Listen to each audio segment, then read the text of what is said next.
5 տարի առաջ 2020 թվականի սեպտեմբերի 27-ին սկսվեց Արցախյան 44-օրյա պատերազմը։ Հայաստանը կրեց ծանր պարտություն։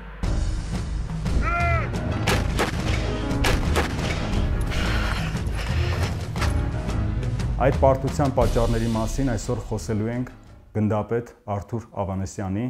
հայտնի հետախույզ Կանդազի հետ։ Պարոն գնդապետ, ո՞նց եք կարծում, ինչու պարտվեցինք 2020 թվականի 44-օրյա պատերազմում։ Ես կասեի դա պարտություն չի։ Հայոց բանակը չի պարտվել, Արցախը չի պարտվել, մեր զինվորները չեն պարտվել։ Այսինքն մի պատերազմում, որ կա քաղաքականություն, դա պատերազմ չի։ Դա միակողմանի զիջում է։ 20 թվականի պատերազմը բոլորս գիտենք, որ սկսվելու է, լինելու է պատերազմ, որտեղ տեսնում ենք հակառակորդի զինանոցի թարմացումները, տեսնում ենք նրանց զորավարժությունները, պատկերացնում ենք 16 թվականին եղել է հետախուզում մարտով, իրանք իմացան չեն կարող հաղթել, մինչև նոր սպառազինություններ ձեռք չբերեն, 16 թվականը իրանց համար դարձավ դաս, հետո նորից տարան ստորաբաժանումները Թուրքիայում վարժեցրին, ու արդեն կանխատեսում ենք, որ 20 թվականին լինելու է մի բան, որ ավելի մեծ մասշտաբն է լինելու։ 16 թվականին իրանց չհաջողվեց կատարել իրենց մարտական խնդիրը ընդհանրապես։ Տալով 2000-2500 զոհ, իրանք արդեն հատուկ նշանակության ստորաբաժանումների վրա սկսեցին մեծ ուշադրություն դարձնելու։ Իրանց էլիտար ստորաբաժանումը Յաշման էր, որ այդտեղ տվել է մոտավորապես 400-ից զոհ։ Հետո սկսեցին թարմացնել կոմանդոս տիպի ստորաբաժանումներ, որոնք վարժեցնում էին թուրքական հատուկ ջոկատայինները։ Դրանից հետո արդեն իրանք ձեռք բերեցին Իսրայելից նոր զենքեր, այսինքն կապված աթեիստների հետ։ Եվ օդը մի անգամից իրանք վերցրին։ Մեր զինվորը խոցվել է ամենաշատը օդից։ Մեր տեխնիկան խոցվել է օդից։ Մեր հակաօդային պաշտպանության միջոցները շատ հին էին։ Ու առաջին օրվանից էլ սկսվեց նրանց ոչնչացումը, կարելի ասած։ Բայց զինվորը կարելի ասած մեր ձեռքերով սատկացնում էր Թուրքին։ Ինչքան կարողանում էր։ Մեր զինվորը լավն է, ամիշտ էլ ասել եմ, որ մեր զինվորից լավը չկա, չի կարող լինել մեր զինվորից լավը տարածաշրջանում։ Ընդհանրապես մեր զինվորին տեր է պետք։ Լավ հրամանատար, որ կանգնած լինի մեր զինվորի կողքին։ Այսքանը։ Իսկ պատերազմի օրը 2020 թվականի սեպտեմբերի 27-ին որտեղ եք։ Ես պատերազմի նախորյակին ընկերոջս տող հարսանիքներ Շուշի Իսաբոլաղով հարսանիք էինք, այնտեղ արդեն զգացողություն կար, որ что-то не то, ինչ-որ մի բան լինելու է։ Նախագահն էլ այնտեղ Արայք Հարություն ասացի, պարոն նախագահ, ոնց որ անհանգիստ եմ, մի բան ալ, ասում ես էլ եմ անհանգիստ։ Գնացինք տուն առավոտը ժամը 7-ին սկսվավ։ 27-ի առավոտ ժամը 7-ին արդեն որ մարտակերտ սկսեցին հերթակոծել հակահայերեն այդ միջոցները մոտիկ էին մարտակերտից, սկսեցին արդեն դրել սաղ ոչնչացնել, բարձրացա դիրքեր։ Բարձրացա դիրքերում կարելի ասած առաջնագիծը հելավոր չէին ռմբակոծում։ Որ դիրքերը։ 5-րդ պաշտպանականի դիրքերը, մալականներ կոչվող տարածքը, որ ես գիտեի, որ ամենակարևոր տեղերից մեկը 5-րդ պաշտպանական շրջանի հատվածում դա մալականներն է, որ դրանից հետո բարձրանում է մի հատ բարձունք, կա 530 բարձունք ու այդպիսով կտրվում է եւ մատաղիսը եւ թալիշը եւ իրանք վերահսկողությունը հաստատում Մարտակերտ Մաղավուզի դաշի ճանապարհի վրա։ Ու դա փորձված իրաց տարբերակներից մեկն է 92-ից էլ նույն տարբերակով մեր ուղղությամբ այդպես հարձակում իրականացրել։ Այս անգամ արդեն գիտենք, որ տեղով է լինելու։ Տվեք ինասի, տվեք ձեր խնդիրը մենակ դա է։ Իրանք իրենց խնդիրը փայլուն կատարեցին։ 6-րդ պաշտպանական շրջանը մխարճված էր որպես այնպես երանգյունի նման մտածեր դիրքերը կարելի ասած անբարենպաստ դիրքեր էր։ Անեղ մի հատ խնդիր կա մենակ որպեսզի կորուստներ շատ չտային հետ քաշվեր ու 5-րդ պաշտպանական շրջանի ուղղությամբ մի հատ գիծ կազմեր միջև Արեգասար բարձունքը։ Ու կարծիքով տենց կարային դիմադրեին ու մադաղիսը չտային։ Թալիշը կտային, միանշանակ Թալիշը ի վիճակի չէին լինելու այդ ճշմարտ տակ պահել, բայց մադաղիսը կպահեին։ Արեգասարը, եթե չընկներ, դա էլ 7-րդ պաշտպանական շրջանի միակ խնդիրն էր, որ պիտի իրանք կատարեին։ Արեգասարը բարձունքը զիջվեց ու տղեցիլ իրանք կարողացան մադաղիսը գրավել։ Իսկ 530 բարձունքը կեսը արդեն մադաղիսի կողմից արդեն բարձրացել են, որպեսզի գրավեն այդ բարձունքը, թեկուզ այնտեղից որ անհնարին է եղել, եթե դիրքերը պահվել, բայց բարձրացան այդ ուղղությամբ, մերոնք կարողացան պատնեշ կազմել, պահել կեսը,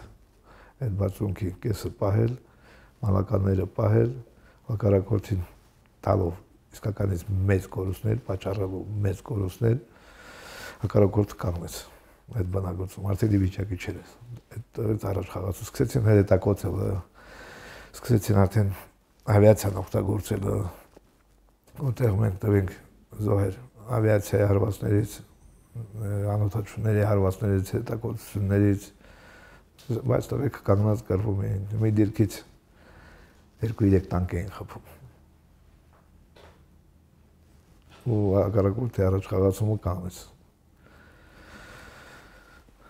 Դենց։ Իսկ ոնց է կարծում այն ռեսուրսները, որ մենք ունենք, մարդկային ուժի, սպառազինության, հնարավոր է այդ ռեսուրսներով ուրիշ արդյունք գրանցել։ Ճիշտ ասած ռեսուրսների մասին ասեմ,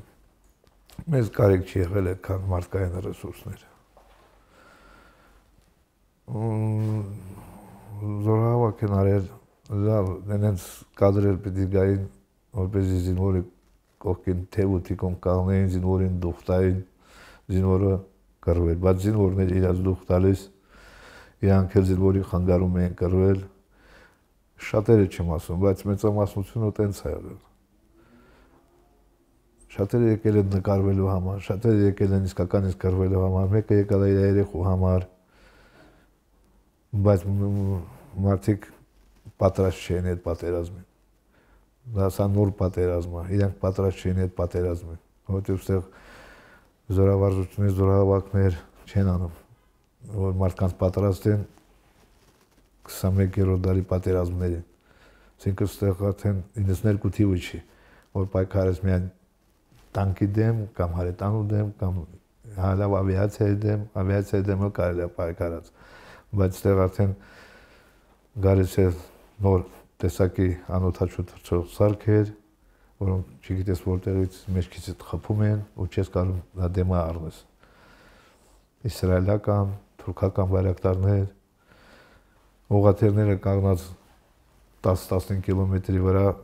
առաջնագծի վրա կրակում են։ Տոսերը բերած կրակում են։ Բայց զինվորը դա գիտեր, զինվորը պատրաստ էր դրան, զինվորը դրա համար կռվում էր, գիտեր ձևը, բայց այս զորահավաքից եկածները մոբիլիզացիոն եկած մարդիկ շատերը չգիտեին ինչ է դա, պատրաստ չէին, թնդանոթի միս էին ուղղակի, բայց եթե այստեղ զորավարժությունները ստաբիլ լինի, իմ կարծիքով մարդկանց ադապտացնեն պահանջվող պայմաններին, առկա պատերազմների, իմ կարծիքով պիտանի կլինեն, ով ռեսուրսներ պիտանի կլինեն, թե չի հենց գնաց զոհվես, եթե ումա պետք, անպատրաստ, պիտի պատրաստվի զորք, ցանկություն պիտի ունենան, ասենք պատրաստվեն, հիմա այդ ցանկությունը հրավոր առայժմ չեմ տենում։ Ամեն դեպքում ինչքան էլ հախուռն է եղել մոբիլիզացիոն ուժերի ներգրավումը, եղել են բնագծեր, օրինակ ոնց դուք ասացիք ձեր 530 բարձունքը կամ հարավում, չգիտեմ, Ջոբրայլի զորամասը 6 գիշեր 7 ցերեկ կարողացել է դիմադրել մի քանի անգամ գերազանցող իր հակառակորդին ու կորուստներ պատճառել կամ Ղարախանբելի մինչև հոկտեմբերի 27-ը կարողանում է ժամկետային զինծառայողները կարողանում են դիմադրել, այսինքն եղել են բնակիչներ, որ կարողացել են դիմադրել։ Իսկ մյուս, այսինքն այն հատվածներում, որտեղ եղել են այդ ճեղքումները, որտեղ չեն կարողացել դիմադրել, գուցե այդ կազմակերպչական, այսինքն հրամանատարական օղակների թերացումն է եղել։ Ասեմ, ինչա պատճառ է եղել։ Իրանք ես այդ վաղը արդեն գշակում եմ, որ քանի որ իրանք հատուկ նշանակության ստորաբաժանումներ այդպես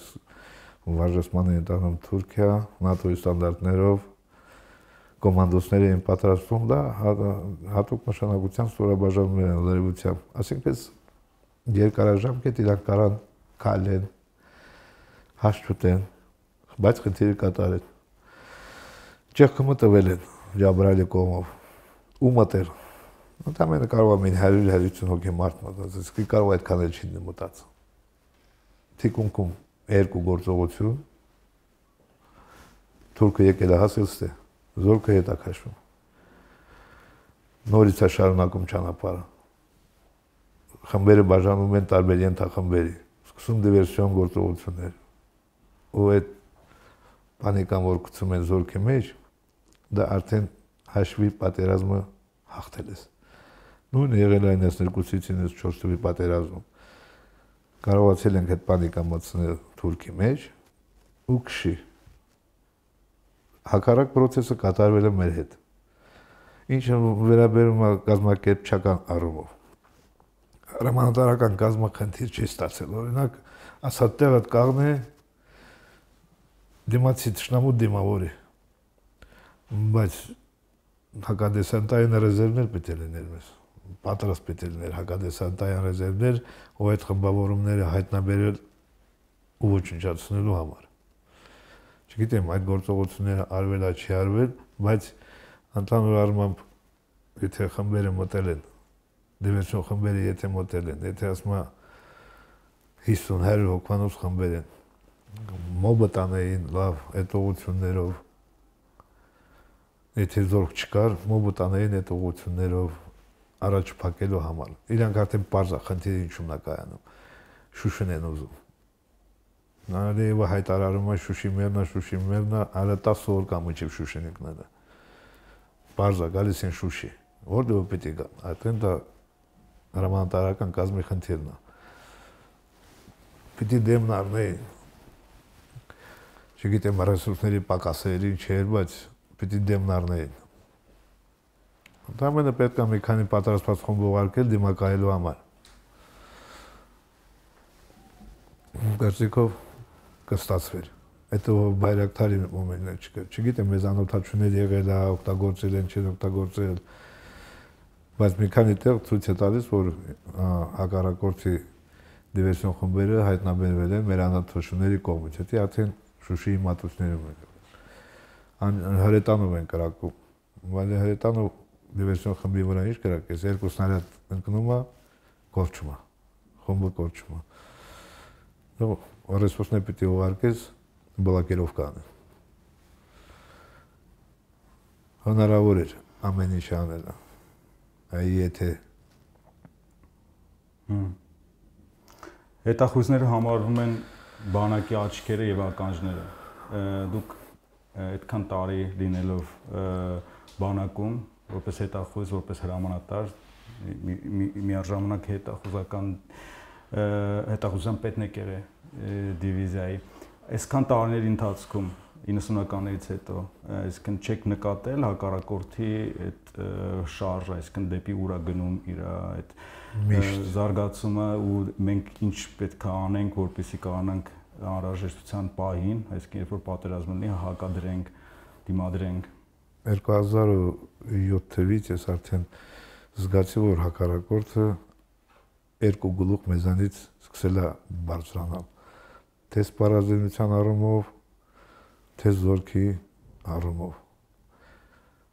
երբ որ արդեն 10-ական թիվներ, 12-13 թիվներ բամորմա փոխեցին պաշտպանության նախարարը Ադրբեջանի Սաֆարաբիևին փոխեցին, նշանակեցին Սիմիկվանը Զաքիր Հասանովին։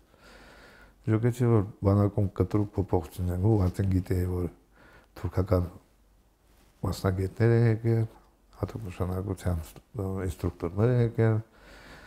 ու աճը զգացվում էր։ Բայց մեր եղածով 14 թվականին սկսվեց մասշտաբային դիվերսիաներ։ Արդեն իրենք ունեին գիշերային տեսանելիության սարքեր,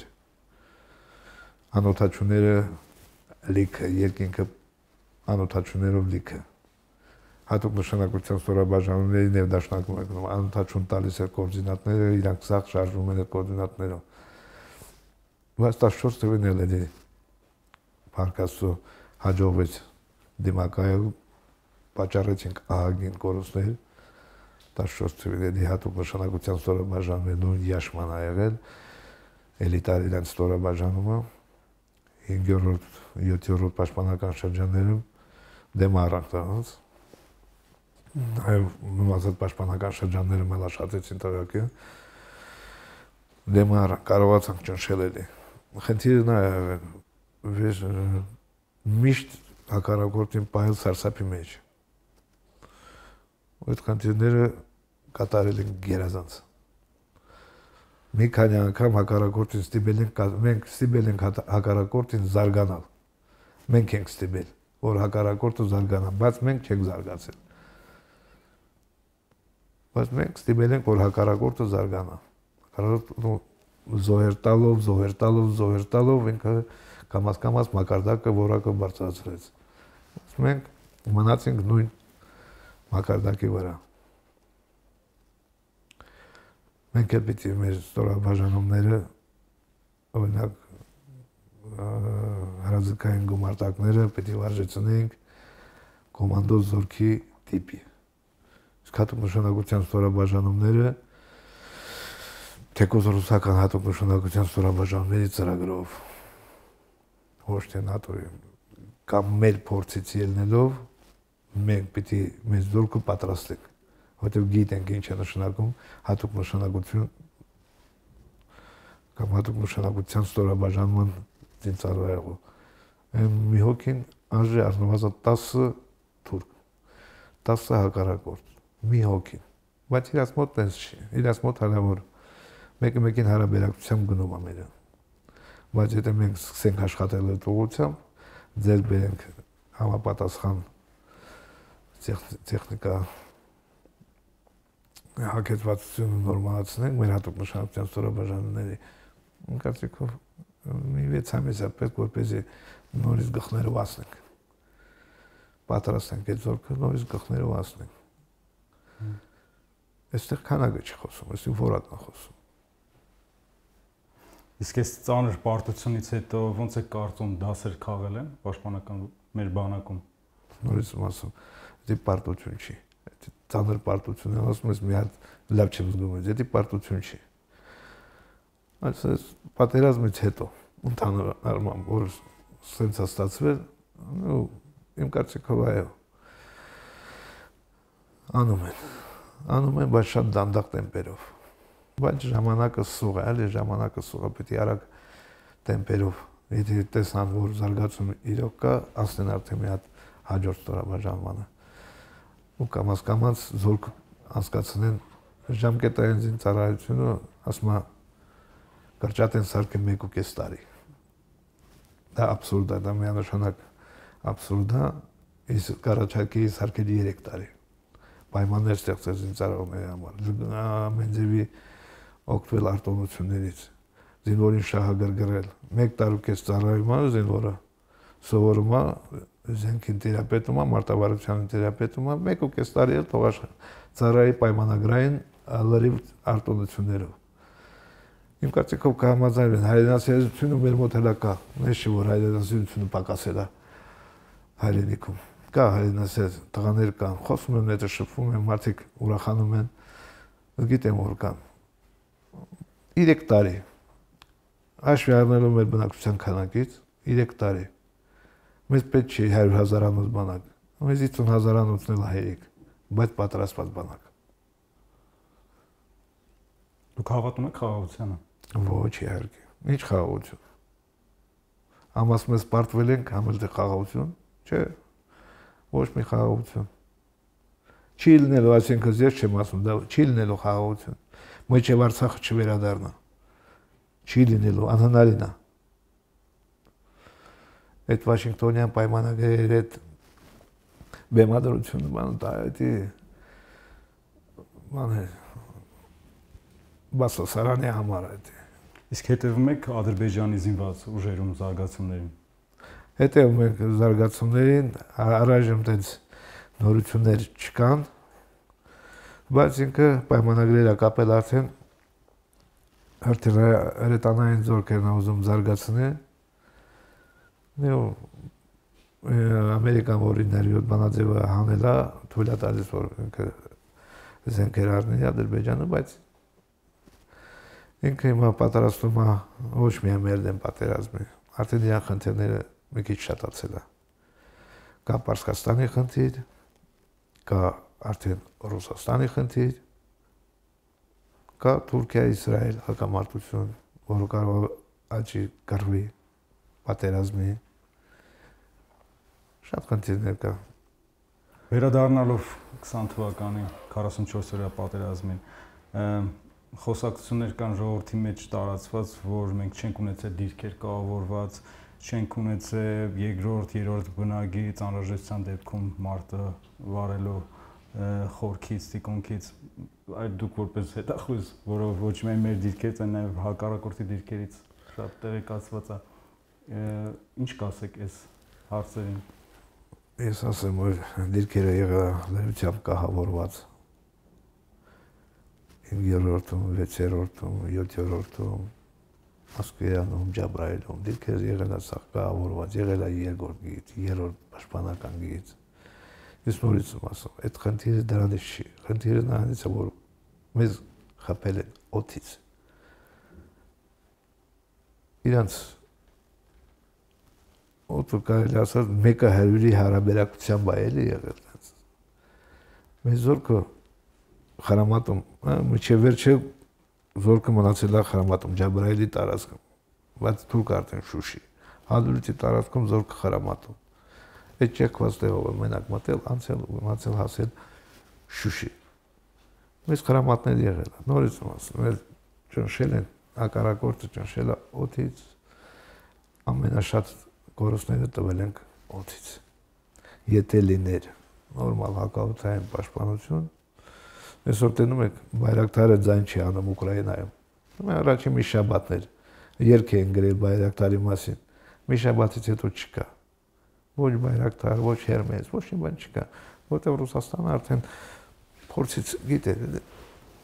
ինչպես դիմակայել։ Մենք հիմա մեր սեփական արտադրանքը պետք է ունենանք։ Պետք է ունենանք սեփական աթեստներ, սեփական հրթիռներ։ Այնա արգեր ունենք, բայց հրթիռներ է պետք է սոցիալը զարգացել, հիմա արգերի դար չի, հիմա հրթիռների դար է։ Կարծիքներ կա, որ հոկտեմբերի 7-ի հակահարձակման գործողությունը կոտրեց ողնաշարը պատերազմի, դրանից հետո նոր անհաջողությունների շարքը եկավ։ Դուք ո՞նց եք կարծում, այդ գործողությունը այդպես մեծ դերակատարություններ ընթացքի վրա ամբողջ։ Կարծիքով ճիշտ չի եղել ընտրված պահը, ժամանակը հակահարձակման։ Առաջին հակառակորդին պիտի լայնությամբ կանգնեցնես, նոր սկսես հակահարձակումը։ Բայց հակառակորդը ընթացքի մեջ դու կատարում ես հակահարձակում, չունենալով տվյալները ռեզերվների մասին կամ սուկ տվյալներ։ Ես չգիտեմ, չեմ մասնակցել այդ օպերացիայի մշակմանը, բայց պետք է որ հետախուզությունը տվյալներ տված լինի ու ճիշտ պլանավորած լինի հակահարձակում, բայց պահը չի եղել։ Հակահարձակումը տեղով չպետք է լինել։ Հակառակորդը, ես նորից եմ ասում, էլի քաղաքական տեքստ եմ տեսնում տեղ։ Եթե ուզեին հակահարված տալ, հակահարձակում անել, այնտեղ պետք է կանգնեցնեն այդ թևում առաջինը։ Հակահարձակումը անեին օրինակ Մարտակերտի թևում։ Հնարավոր